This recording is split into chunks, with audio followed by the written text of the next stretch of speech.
Hello, it's Willie from the Ozarks, and we're ready for our January the 5th lesson in A Course in Miracles workbook for students.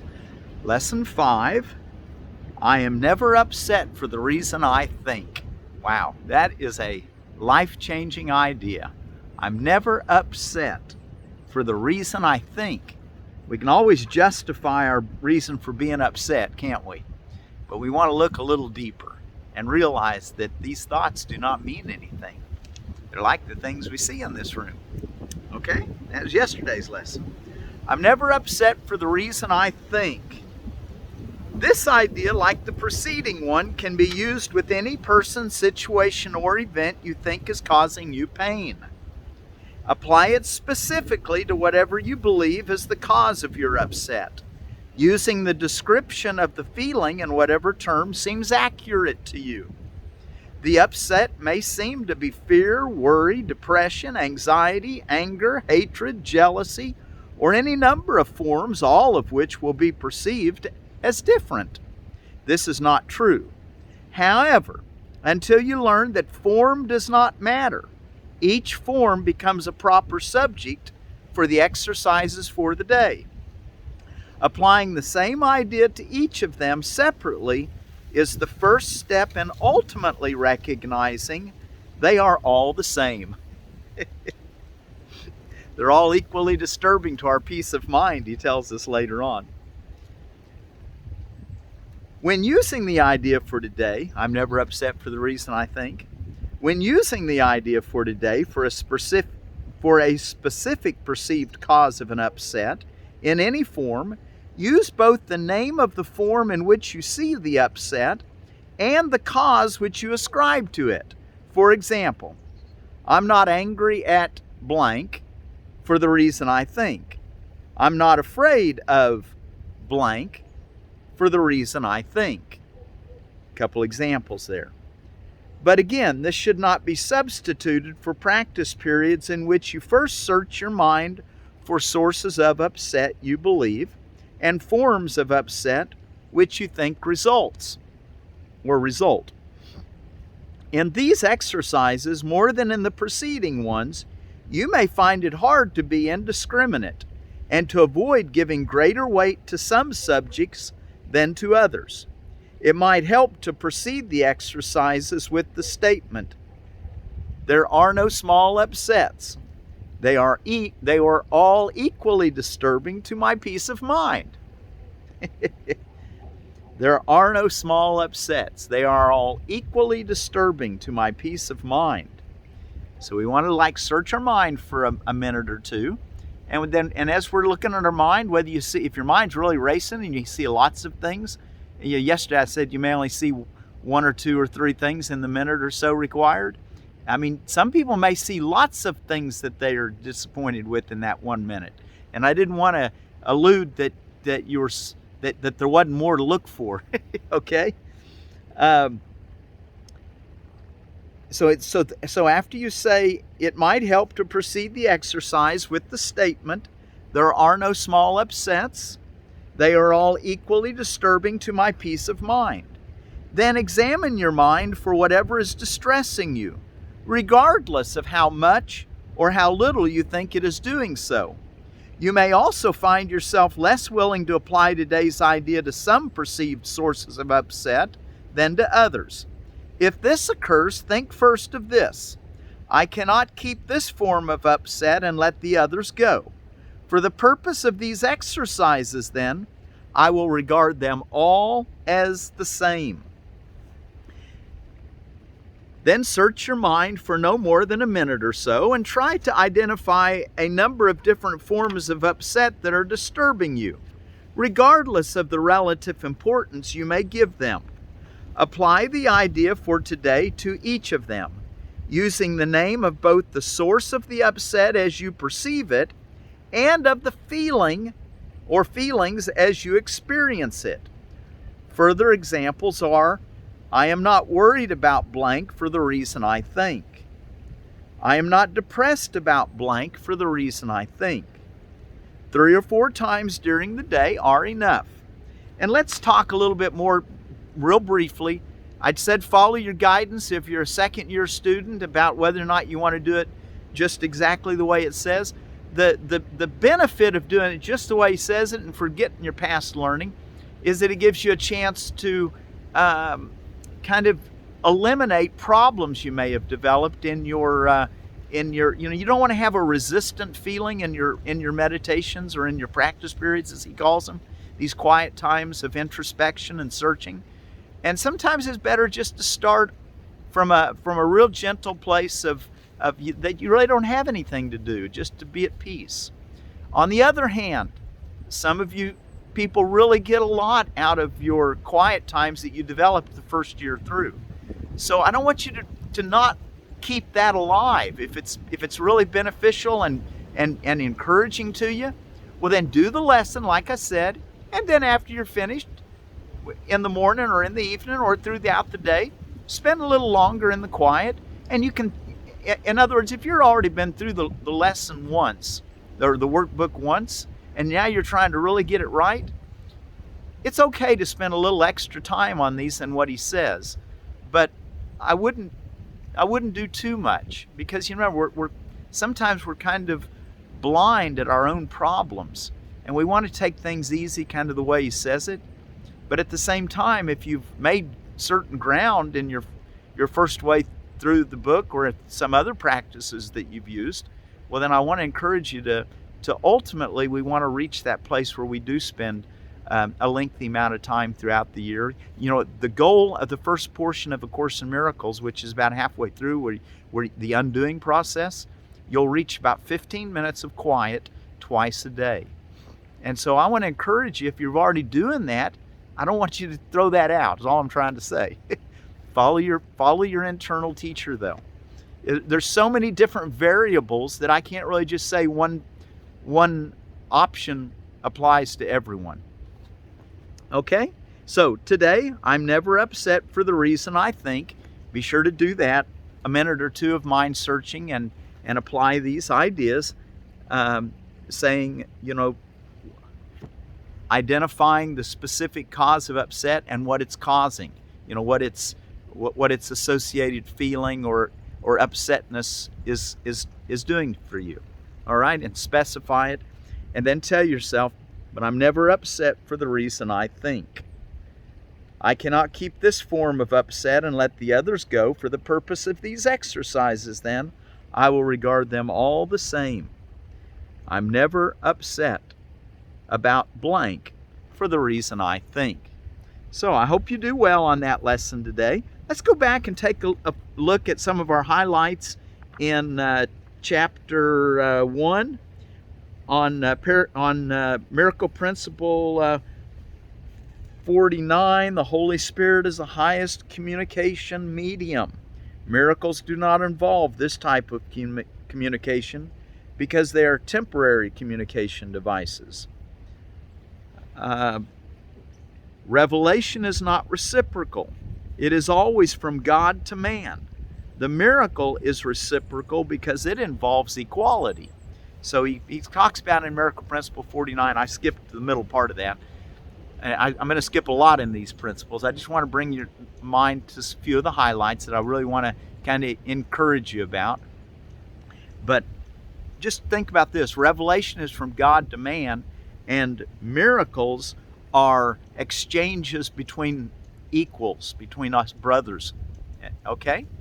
So miracle-mindedness is in the world of perception, a change, the way the mind can alter itself, and to see holiness instead of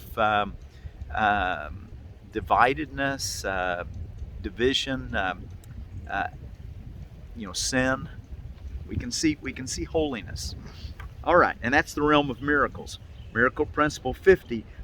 As you're turning there, you probably already turned there, but I did want to take just a minute before we get going any further, and let me tell you just a moment, so I don't do this right at the end like I did yesterday. I'm still learning, getting my seeds ready for next year. I'm looking out of the Seed Savers Exchange catalog, and I know that last year we talked about this particular type of kale from the Baker's Creek catalog, but they also have it in here, and I want to bring up again. this is a new year and I'm getting ready to do my seeds. And now that I found this Seed Savers Exchange, I'm pretty excited about some of that. I like the cause of what they're doing. Brassica oleracea, I think that's called lacinato or lacinato. Kale, Lacinato, also known as Toscana or dinosaur kale. This Italian variety bears crinky blue-green leaves, and reportedly dates to the 18th century. It's 3 inches wide by 10 to 18 inches long. Pendant leaves are attractive enough for ornamental borders and have an excellent mild flavor that is enhanced by frost. Best eaten when leaves are small and tender. 62 days from transplant.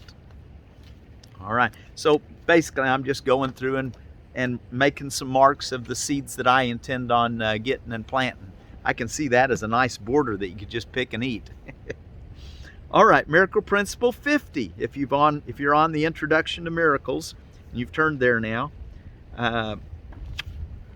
let's read all of 50. I think it's an important one that we should look at. The miracle is a learning device which lessens the need for time. In the longitudinal or horizontal plane, the recognition of the true equality of all the members of the sonship appears to involve almost endless time.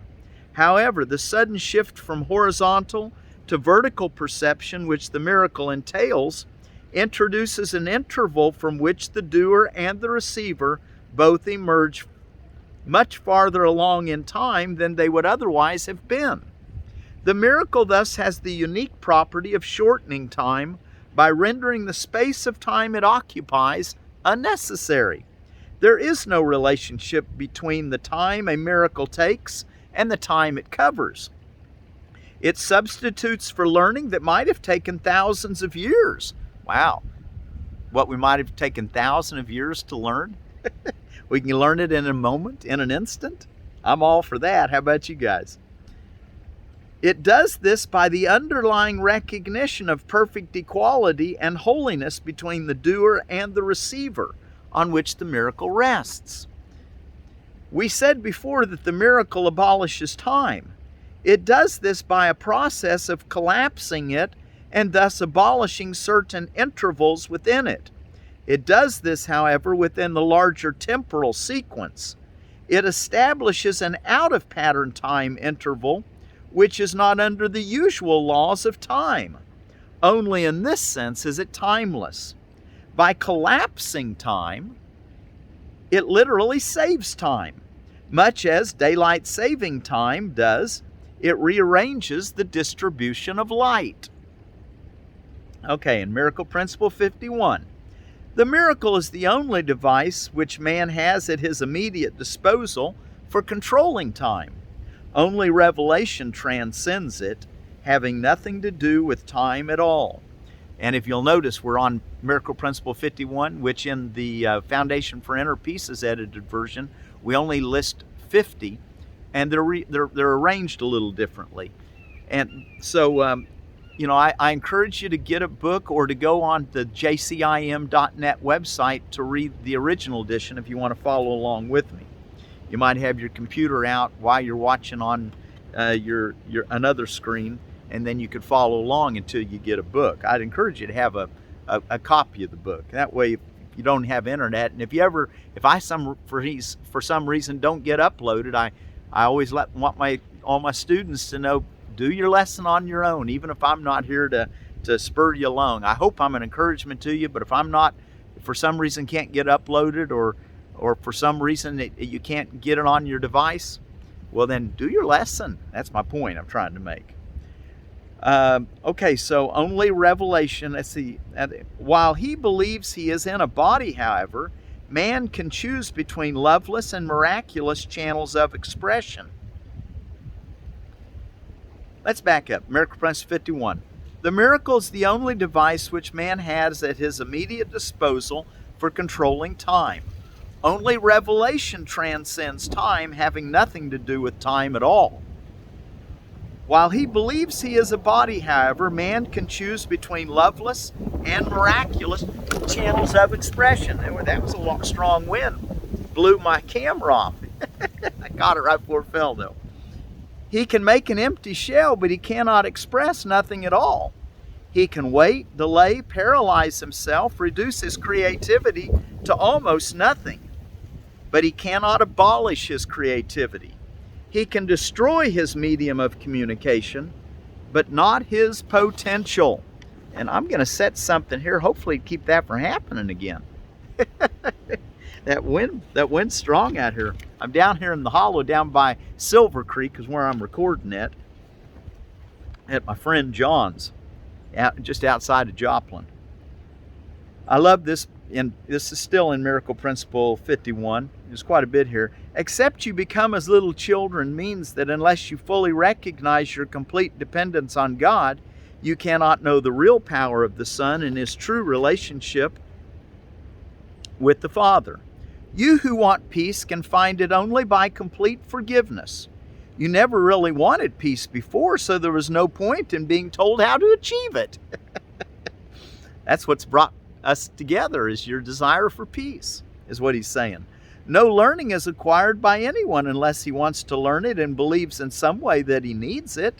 While the concept of lack does exist in the creation of While the concept of lack does not exist in the creation of God, it is very apparent in the creations of man.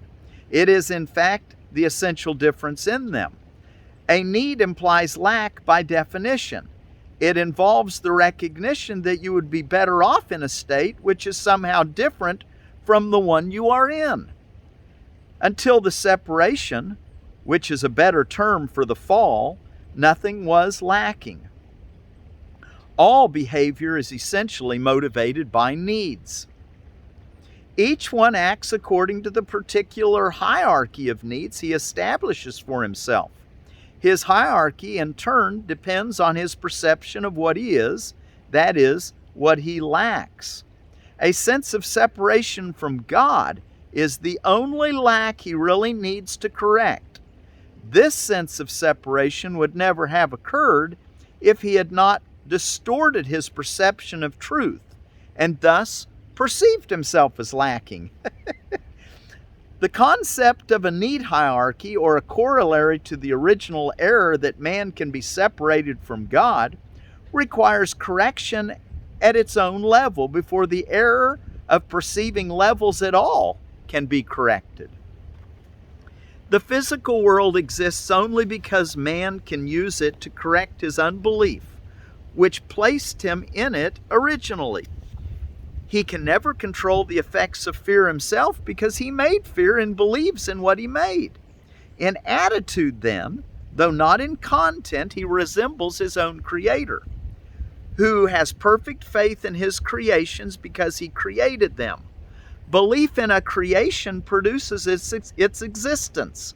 That is why a man can believe in what no one else thinks is true. It is true for him because it was made by him. Every aspect of fear proceeds from upside-down perception. The more truly creative devote their efforts to correcting perceptual distortions. The neurotic devotes his to compromise, and the psychotic tries to escape by establishing the certain truths of his own errors. It is most difficult to free him by ordinary means because he is more consistent in his own denial of truth. The miracle, however, makes no such distinctions. It corrects error because they are errors. Thus, the next point to remember about miracles in Miracle Principle 52 is the miracle makes no distinction among degrees of misperception.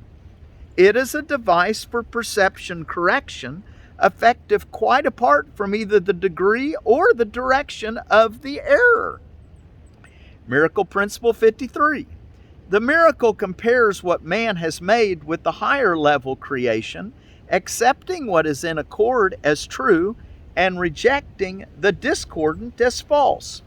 All aspects of fear are untrue because they do not exist at the higher creative level and therefore do not exist at all. To whatever extent a man is willing to submit his beliefs to this test, to that extent are perceptions corrected. In sorting out the false from the true, the miracle proceeds along the following lines. If perfect love casts out fear, and if fear exists, then there is not perfect love, but only perfect love really exists. If there is fear, it creates a state which does not exist. Believe this and you will be free. Only God can establish this solution, and this faith is His gift.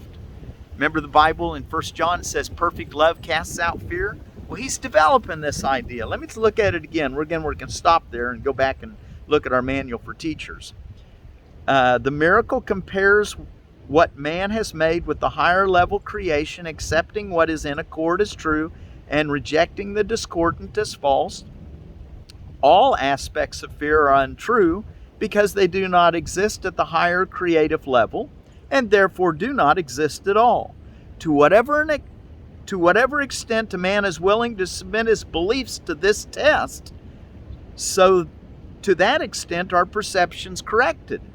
In sorting out the false from the true, the miracle proceeds along the following lines. If perfect love casts out fear, and if fear exists, then there is not perfect love, but only perfect love really exists. If there is fear, it creates a state which does not exist, even though it may appear to exist. We're trying to straighten our minds out. Believe this and you will be free. Only God can establish this solution, and this faith is His gift.